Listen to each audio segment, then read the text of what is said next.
নমস্কার বন্ধুরা, আমার নতুন ব্লগে আপনাদের সবাইকে স্বাগত জানাই। আশা করছি ভালো আছেন সবাই, যে যেখানে আছেন। আমরাও খুব ভালো আছি। শিলিগুড়িতে একটা ঠান্ডা ঠান্ডা দিনে, খুব একটা ঠান্ডা না, ওই নাতিশীতোষ্ণ দিনে বলা যেতে পারে, মাঘ মাসে নাতিশীতোষ্ণ বলতে হচ্ছে। আজকে আমরা যাচ্ছি এখন টুকুরের স্কুলে। টুকুরের আজকে পিটিএম আছে, হয়তোবা টুকুরের স্কুল জীবনের আজকেই শেষ পিটিএম, যেটা আমরা অ্যাটেন্ড করছি। এরপরে হয়তোবা রেজাল্ট নিতে যেতে হবে, কিন্তু সেই ফর্মাল পিটিএম যেটাকে বলে সেটা আজকেই হয়তোবা শেষ। ছোটোবেলা থেকে অনেক অনেক পিটিএম অ্যাটেন্ড করেছি। সেই নার্সারিতে পড়তো, কোলে নিয়ে পিটিএমে গিয়েছিলাম প্রথমবার, মনে আছে। একটু স্মৃতিমেদুর লাগছে, এটা ঠিক কথা, কিন্তু ঠিক আছে, সবারই এরকম হয়, একদিন না একদিন আসেই। তো কথা কিরকম একটা হয়ে যাচ্ছে। তো চলুন আপাতত বেরোই। বুম্বা দাদা তো রেডি হয়ে গেছে, আমি চান টান করে একেবারে পুজো টুজো করে তৈরি হয়ে গেছি। এখন 11টা বাজে, এবারে যাই স্কুলে, 3টে অবধি আছে। আজকে সকালবেলা উঠে থেকে আমার খুব মাথার যন্ত্রণা, ঠান্ডাটা আমার লেগে গেছে। শ্বশুর মশাইকে তথা আলপনাদিকে আমি তো কোনোভাবেই এড়িয়ে যেতে পারছি না সাংসারিক কাজকর্ম কথাবার্তায়। তো আমার মনে হচ্ছে একটু লেগে গেছে বলে ধারণা। তবে সর্দিটা বা জ্বরটা সেরকম হয়নি, অসহ্য মাথার যন্ত্রণা। আমি যখন কথা বলছিলাম দেখেছেন তো, পেছনের লেপটা খোলা ছিল, আমি টানা একসাথে কোনো কিছু করে উঠতে পারছি না। তো যাই হোক, এখন বুম্বাদা তো ড্রাইভ করবে না, আর আলিদাকে পাওয়া যায়নি আজকে, সুতরাং আমরা যাচ্ছি হচ্ছে প্রথমে টোটো, তারপর অটো, এইসব করেই। তো অসুবিধা কিছু নয়, এরকম করে বহু মানুষ যাতায়াত করে, কোনো প্রবলেম হয় না। তো তারপরে আমার এত শরীর খারাপ করছিল যার কোনো রকম ব্লগ করিনি। আর স্কুলে ব্লগ করাও যায় না, এটাও নিয়মের বাইরে, সুতরাং সেটা করা সম্ভব নয়। তো তারপরে আবার ওই হিলকাটোরে নামিয়ে দিল আমাদের। তারপর সেখান থেকে হাঁটতে হাঁটতে ওই ক্ষুদিরামপল্লী হয়ে বিধান মার্কেটের কাছে এসে তারপর আবার আমরা চেঞ্জ করলাম। ফেরার সময় আমাদের 3বার চেঞ্জ করতে হয়েছে। তো অসুবিধা সেরকম বিশেষ কিছু আমাদের হয়নি, কিন্তু সত্যি কথা ওয়েদারটাও মোটামুটি মনোরমই ছিল। আর এই ক্ষুদিরামপল্লীর একটা দিকে স্কুল আর একটা দিকে দোকান, প্রত্যেকটা দোকানের সামনে আজকে শনিবার এমন করে করে সব লেবু লঙ্কা ফেলে দিয়েছে, বিরক্ত লাগছিল। ড্রেনে ফেলে দিলেই কিন্তু এগুলো হয়, জানেন তো। কিন্তু যাই হোক, তারপর বাড়িতে এসে একটু আমরা খুব তাড়াতাড়ি পৌঁছে গেছি বাড়িতে। তারপর দেখলাম মিনামাসি একটু পেঁপে কেটে রেখেছে, সেটা একটুখানি খেয়ে নিই। তারপর আর কিছু করে উঠতেই পারিনি। এরপরে প্রায় সন্ধ্যের কাছাকাছি সময়, এখন অসহ্য মাথার যন্ত্রণা, মানে কি বলবো আর। তো এবং মানে একটা অদ্ভুত অস্বস্তি, মানে মাইগ্রেনও ঠিক না, মাইগ্রেন হলে একটু বমি বমির ব্যাপার হয় আমার, কিন্তু সেরকমটাও নয়। কিন্তু শুলে কি হচ্ছে, বেশিক্ষণ শুয়েও থাকতে পারছি না, শুলে মনে হচ্ছে যেন নাক মুখ ফেটে যাবে। আবার উঠে বসে থাকলেও বেশিক্ষণ থাকতে পারছি না, মানে একটা বিচ্ছিরি পরিস্থিতি। সন্ধে পর্যন্ত কিন্তু মোটের ওপর এরকম চলেছে। তো এখন আপনাদের একটু চা দিল, এই সময়টা না একটু কমের দিকে মনে হলো ব্যথাটা। তো আমার শ্বশুরমশাই একটা হোমিওপ্যাথি ওষুধ দিলেন, সেটা খেয়ে সত্যি কথা বন্ধুরা অনেকটাই ভালো আছে, কিন্তু ওষুধটা কী ওষুধ আমি জানি না। তো যাই হোক, তারপরে কি হয়েছে, মানে 2 দিন আমি টাকা ভাড়ে ফেলিনি। টাকা ওই 100 টাকা মতো হয়েছে, 110 টাকা মতো হয়েছিল। তা সেটা 100 টাকা ফেলে দিলাম, আর 10 টাকাটা ফেলতে গিয়ে, ওই 100 টাকা ফেলতে গিয়েই মানে গলদঘর্ম অবস্থা। তা 10 টাকাটা পরে ঢোকাতে বেশ অসুবিধা হচ্ছিল। তো যাই হোক, তাও ঢুকিয়ে ফেললাম কোনো রকমভাবে। তারপর না খুব বিরক্ত লাগছিল, যে দুধ বাবা, এইটুকু ভাঁড় এবার ভেঙেই ফেলি। ভাবছিলাম যে ঠেসে ঠেসে চালাবো জানুয়ারি মাসটা, কিন্তু এই যে দেখুন দেখি মুখ বাড়িয়ে রয়েছে। তাই জন্য আজকে আর এদিক ওদিক না করে ভাঁড়টা ভেঙেই ফেললাম। এবং ভাঁড় ভেঙে ফেলার পর মনে হচ্ছে আর একটুখানি ভরা যেত, জানেন, মানে হয়তো বা আরও কিছুটা টাকা আটতো। তবে যাই হোক, আজকে একটু অধৈর্য হয়েই মোটামুটি শরীরটা খারাপ ছিল, ওটা ভেঙে দিলাম। তারপর মনটা একটু খারাপ খারাপ করছে, দূর বাবা আর কটা দিন চালিয়ে নিলেই হতো। তো তারপর দেখছি এইটুকু পুচকু একটা ভাঁড়, তাতে কতগুলো নোট জমিয়ে ফেলেছি আমি। এবং আমি নোট জমাতে শুরু করেছি ডিসেম্বর মাসের মাঝামাঝি থেকে, মানে জাস্ট 1 মাসই হয়েছে আমার। আমার তো ওই 6খানা ভাঁড় আমার কেনা, তার মধ্যে আজকে একটা ভাঁড় ভেঙে গেল, আরও 5টা আছে। সে দিয়ে আমি ভেবেছি 2026 গোটাটাই চালাবো। তো এখন মনে হচ্ছে না, সেটা বোধহয় চলবে না, আরও 2-1টা ভাঁড়ের সংগ্রহ হয়ে আমাকে রাখতে হবে। তবে হ্যাঁ, ওগুলো আগে ভরুক, তো তারপরে এগুলো সংগ্রহ করা এমন কোনো ব্যাপার নয়। দেখুন বন্ধুরা, ছোট্ট ছোট্ট করে টাকা জমিয়ে কতগুলো টাকা হয়ে গেছে। হ্যাঁ, এর থেকেও বেশি হতেই পারতো, কিন্তু যেটা হয়েছে সেটা কিন্তু নেহাত মন্দ নয়। তো আমি কি হয়েছে, খুচরো খুব বেশি রাখিনি, মানে একসাথে ধরুন আমার একদিনে আমি বাঁচালাম 60 টাকা, তার পরের দিন বাঁচালাম 60 টাকা, এরকম করে 2 দিন মিলিয়ে 120 টাকা। তখন ওই কী হয়েছে, ওই খুচরোগুলোকে সরিয়ে রেখে 100 টাকার একটা নোট ফেলেছি, পরে হয়তো বা আর একটা 20 টাকা ফেলে দিয়েছি, বা কোনো কোনো সময় হয়েছে যে 20 টাকাটা ফেলিই নি, বা 10 টাকাটা ফেলিই নি। মানে এখানে যা ভরেছি তার থেকে অনেক বেশি আমি ভরাতে পারতাম। এগুলো এমন কিছু অ্যামাউন্ট নয়, 2240 টাকা হয়েছে। একটা বিধান মার্কেটে যখন আমি যাই সাধারণ দিনে এর থেকে বেশি আমার খরচ হয়ে যায়।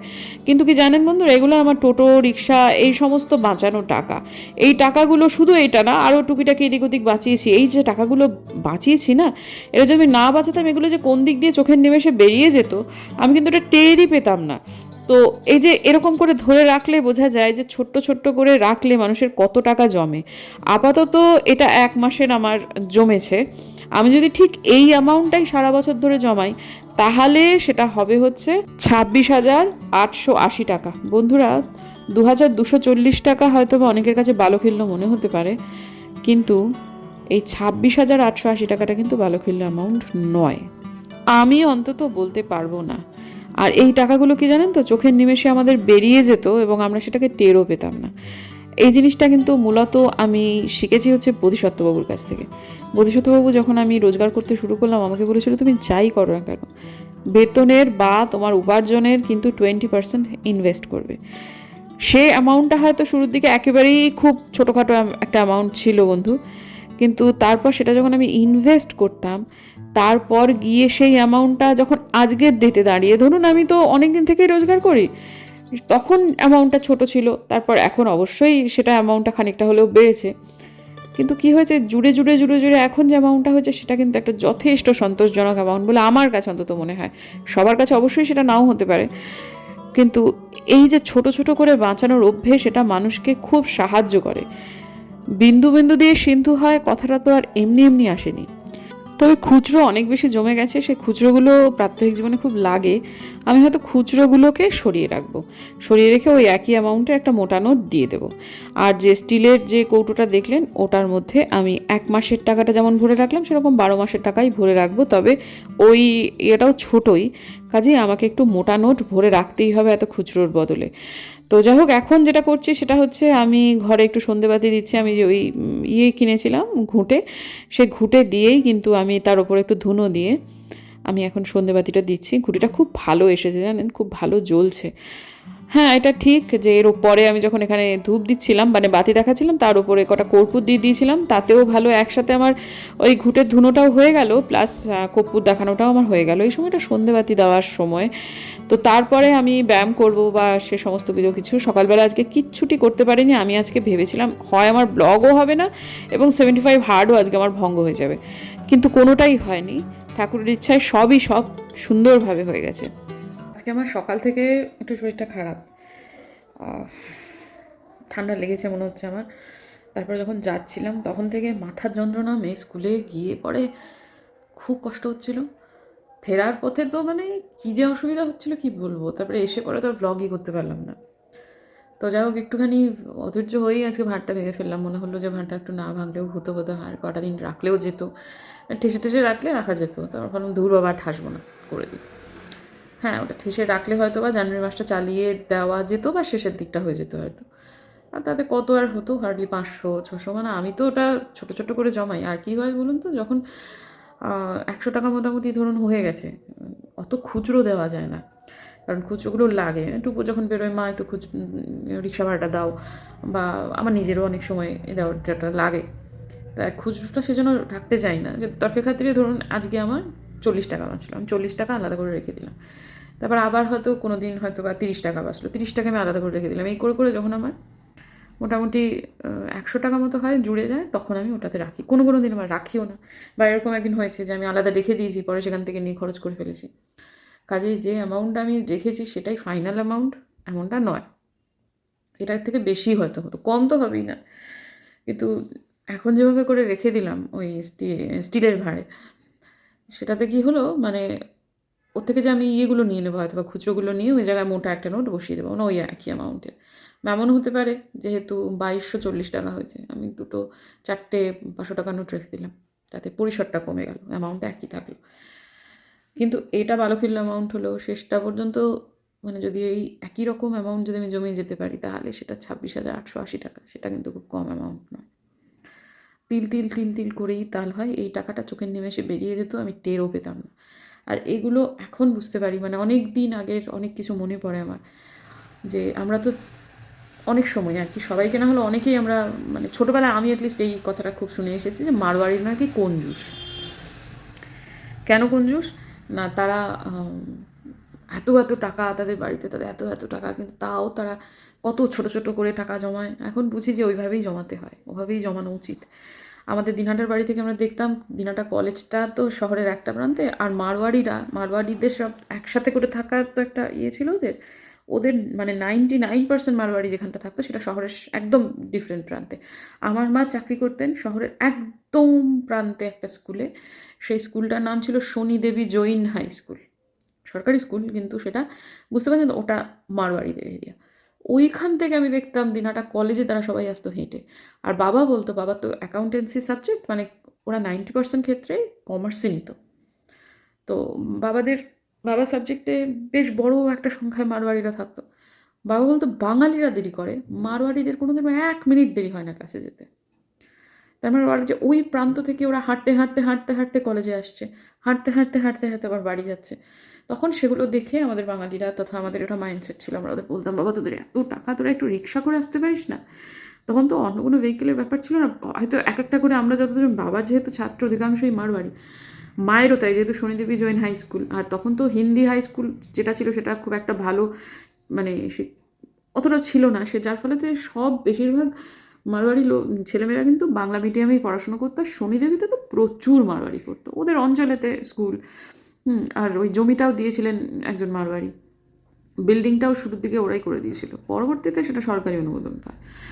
তো আমার বাবা মা দুজনের ক্ষেত্রেই মারওয়াড়ি ছাত্র ছিল প্রচুর। তাদের বাড়িতে যাওয়াও আমাদের হতো, তখন তাদের বিয়ে বাড়ি, তাদের অনেক কিছুতেই আমরা যেতাম। এক একটা বাড়িতে 3টে 4টে করে গাড়ি সেই সময় দাঁড়িয়ে দাঁড়িয়ে থাকতো, কিন্তু তারা সবসময় হেঁটে হেঁটে যাতায়াত করতো। ওরা যে মা লক্ষ্মীকে ঠিকঠাক করে কদর করতো, সত্যি কথা। মানে আমি এইরকম মারবাড়ি দেখিনি, মানে আমার অন্তত দিনহাটাতে আমার জানা নেই যারা খুব উচ্চ থেকে একেবারে নেমে গেছে। তারা হয় একই রকম মানে ওয়েলদি আছে, তা নাহলে তারা বেড়েছে, কমেনি। এখন বুঝতে পারি যে ওরা অনেক কিছু সঞ্চয়ের পদ্ধতি জানতো, যেগুলো হয়তো বা আমি, সামগ্রিকভাবে বলছি না, আমি যদি একটু আগে জানতে পারতাম বা আগে একটু ধরতে পারতাম, তাহলে হয়তো আমি আরও অনেক বেশি সঞ্চয় করে উঠতে পারতাম। তবে যেটা করছি সেটা করতে আমার ভালো লাগছে এবং আমি খুব এনজয় করছি। এখন নতুন একটা ভাড় আমার চালু হবে আর কি, খুব খুশি। এখন ছোটোবেলার কিছু কিছু ভুল চিন্তা ভাবনা কথা সবগুলো ভাবলে খুব লজ্জা করে। ছি ছি ছি ছি, এরকম করে বলতাম মারওয়াড়িরা কিপটে, কাঁচা খোলা নয় তারা কেউ, এটা ঠিক। হ্যাঁ, সবাই সমান হয় না, এটা ঠিক কথা। আমাদের মধ্যেও যেমন কম বেশি আছে, ওদের মধ্যেও ডেফিনেটলি আছে, কিন্তু ওরা এত মানে ওয়েলদি সাধারণভাবে, সেটার কারণটা হচ্ছে প্রথমেই যেটা হয় সেটা হচ্ছে এরা সব কমফর্ট জোন যেটা, সেটা থেকে সবার আগে বেরিয়ে এসেছে। বাবা বলতো 80 ঘর যদি, দিনহাটা শহর এখনকার দিনেও এক টেরে শহর, বর্ডার একেবারে অঞ্চল, যে 80 ঘর যদি বাঙালি মানে পরিবার থাকতো দিনহাটা শহরের শুরুর দিকে, মানে যখন দিনহাটা শহরটা মহকুমা হয়েছে তখন, তার মধ্যে 10 ঘর ছিল মারবাড়ি। তখন কী ছিল দিনহাটা শহরে? কিছুই তো ছিল না। কিন্তু যত তামাকের গোডাউন সব মারবাড়িতে। তারা সব এক একজনের আদি বাড়ি হচ্ছে চুরু জেলায়, কারোর কারোর মানে যত সব এদিক ওদিক যত, মানে আমি অতলোক বলেছিলেন যে চুরু জেলা, তারপর আরও কতগুলো জেলা টেলার নাম বলেছে, আমার মনে পড়ছে না এখন। তো সব তারা এখানে চলে এসেছে। তখন দিনহাটা শহরে কিছুই ছিল না, তাও তারা এসে, এটা সারা ভারতবর্ষ জুড়েই তো তাই, কোথায় নেই ওরা। তামিলনাড়ু প্রত্যন্ত জায়গায় আর কিছু খুঁজে না পান একটা মারোয়াড়ি পাবেন। নিজেদের এই কমফর্ট জোনটা ভেঙে এরা সব বেরিয়ে এসেছিল, দেখুন সবাই কোথায় পৌঁছে গেছে, সত্যি।